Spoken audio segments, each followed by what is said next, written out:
ახლა კი ბზობის დღესასწაულის მოახლოებასთან დაკავშირებით გარემოს დაცვისა და სოფლის მეურნეობის სამინისტროს მორიგი გაფრთხილება ბზის მოჭრაზე კონტროლის გამკაცრებასთან დაკავშირებით ბზის მოჭრა ამოძირკვა ან ტოტების დაზიანება დასჯად იქმედება შეგახსენებთ სანქციის ოდენობა კი გაიზარდა და 500-დან 2000 ლარამდე ჯარიმას ითვალისწინებს იმ შემთხვევაში თუ გარემოსათვის მიყენებული ზიანი 1000 ლარს აჭარბებს უკვე საქმე სისხლის სამართლის კვალიფიკაციითაც შეიძლება აღიძრას ნუ მოჭრი ბზას ამ კამპანიის შესახებ ეროვნული სატყეო სააგენტოს უფროსის მოადგილე დამენია უფრო დეტალურად ისაუბრებს მაესტრო რეგიონების სტუდიაში მოგესალმებით ბატონ დავით მადლობა სტუმრობისათვის დიდი მადლობა რომ დრო გამონახეთ მოგესალმებით თქვენს მაყურებელს ბატონ დავით ტრადიციულად ბზობის წინ ჩვენ აუცილებლად ხვდებით ეთერში და აუცილებლად ვსაუბრობთ და არა მარტო იმაზე რომ ბზა არ უნდა მოიჭრას ვაჯამებთ ხშირად შედეგებსაც თუ როგორ ხდება ბზის კორომების აღდგენა და ამ უნიკალური მცენარის შენარჩუნება საქართველოს ბუნებისათვის პირველ რიგში მაინც გაფრთხილებასთან დაკავშირებით სანქციების გამკაცრებასთან დაკავშირებით როგორია თქვენი გადაწყვეტილება თქვენი უწყების გადაწყვეტილება და საინტერესოა რამდენად ეფექტური იქნება ეს პირველ რიგში მინდა კიდევ ერთხელ მადლობა გადაგიხადოთ როგორც თქვენ სიტყვაში აღნიშნეთ ჩვენ ყოველწლიურად ხვდებით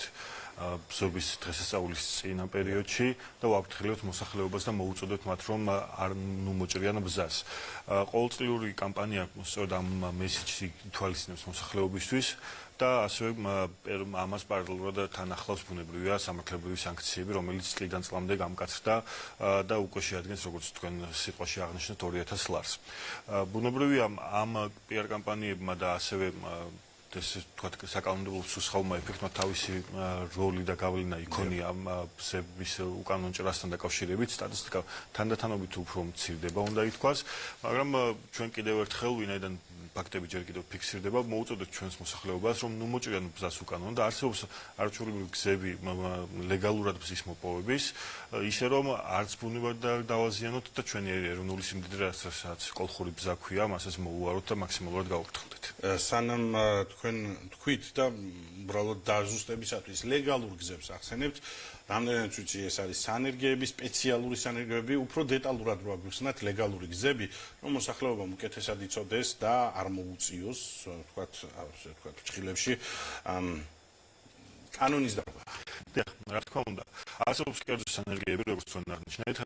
არაერთი სანერგეა რომელიც უკვე არა მხოლოდ კოლხურ ბზას არამედ სხვა სახეობის შემოდანილ ბზებსაც ასევე ამრავლებენ და ძალიან გაიზარდა ბაზარზე განსაკუთრებით ამ წინა სააღდგომო პერიოდში მათი მოცულობა და ხელმისაწვდომობა შესაბამისად მოსახლეობას აბსოლუტურად თავისუფლად შეუძლია ნებისმიერ სანერგეში ფაქტობრივად მთელი საქართველოს მასშტაბით შეიძინოს როგორც ქართული კოლხური ბზა რომელიც ასევე გამრავლებული არის კერძო სანერგეებში ასევე შემოტანილი ბზებიც რომელიც შესაბამის სერტიფიკატის მქონე არის და ასეთი გზებით მოპოვებული ბზა შეუძლიათ შემდგომ აკურთხონ და გამოიყენონ თავისი რა თქმა უნდა რელიგიური რიტუალების შესრულებისთვის დაზუსტებისთვის ისევ მოვაჭრეებს რომელიც ქუჩაში ბზით ვაჭრობენ მათ უნდა ჰქონდეთ კონკრეტული საბუთი იმის შესახებ, წარმომავლობის შესახებ, საიდანაა ბზა. დიახ, რა თქმა უნდა, იმისათვის რომ გავარკვიოთ ბზა ლეგალური არის თუ არა, უნდა მოვითხოვოთ შესაბამისი დოკუმენტი, რომელიც უნდა გააჩნდეს იმ პირს, რომელიც გამყიდველი არის ამ შემთხვევაში და მას უნდა ჰქონდეს შესაბამისი დოკუმენტი, რომ ეს ბზა არის ლეგალურად მოპოვებული და ლეგალურად გასცემს შესაბამისად ამ პროდუქტს. თუმცა ერთ-ერთი გამოსავალი არის ქოთანში ბზა, რომელიც ყოველწლიურად შეგიძლიათ მიიტანოთ ეკლესიაში აკურთხოთ და ის თქვენ ოჯახში დაიდებს ბინას. დაუბრუნდეთ ღონისძიებებს, რომელსაც ყოველწლიურად ამკაცრებდით, რომელიც ბზის გადასარჩენად შემოღებული არის სახელმწიფოში, შედეგი რა მოიტანა? როგორი მდგომარეობა აქვს ბზას ველურ ბუნებაში? დიახ,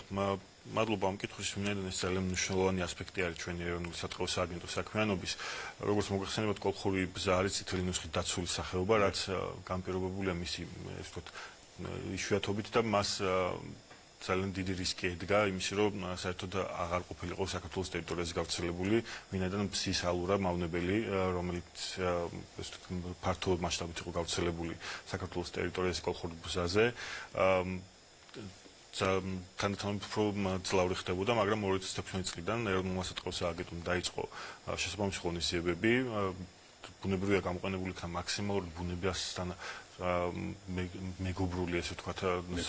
მეთოდები, რომლებიც არც დღეს არ აყენებს ზიანს და მაქსიმალურად ებრძვის აღნიშნულ მავნებელ დაავადებას და შესაბამისად ამ წლების განმავლობაში განხორციელებულმა საქმიანობამ და ამ ასე ვთქვათ ღონისძიებებმა თავის შედეგი გამოიღო და დღეს მდგომარეობით საქართველოში გაცილებით უფრო უკეთესი მდგომარეობა გვაქვს, თუმცა სამუშაოები ჯერ კიდევ მიმდინარეობს, ვინაიდან